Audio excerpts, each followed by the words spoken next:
يلا بينا نعمل السمك البلطي. هدهن الشبكة زيت وهنسخن القلاية فاضية دقيقتين على درجة حرارة 200، وهرص السمك وادهنه بالفرشة زيت من جهة واحدة زي ما عملنا في السمك البربوني. ما تسيبيش أجزاء من الدقيق ما يجيش عليها زيت عشان ياخد لون حلو ويقرمش. طبعا السمك زي ما قلت في أول الفيديو لازم يكون متصفي كويس جدا من المية، وتنشفيه كمان بمنديل مطبخ عشان الكفر ما يطلعش طري ويلزق. وبعمل فيه فتحات بالسكينة وبسيبه في التتبيلة على الأقل ساعة قبل ما أغلفه بالدقيق.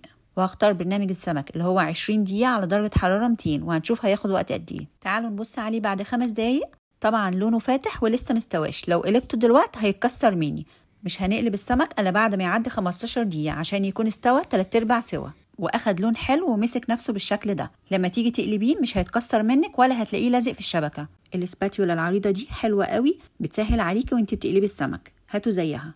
قلبته والسمك زي ما انتوا شايفين مستوي من كل الجهات، عشان كده الكفر ما لزقش في القلايه. الجهه دي لو تفتكروا انا ما كنتش دهنها زيت، انا كنت دهنه الشبكه بس. هدهنها من الجهه دي مسحه زيت كده بسيطه عشان تتحمر اكتر وتاخد لون حلو، وهسيبه يكمل الوقت. ده شكل السمك بعد 20 دقيقه على درجه حراره 200. هو خلاص مستوي كويس جدا، بس لو انت عايزه تديله لون اغمق من كده زودي الوقت. انا هزود كمان دقيقتين على درجه حراره 200، اللون حسب ما انت حابه. عملت السمك البلطي على درجه حراره 200 لان السمك ده كان عندي حجمه صغير.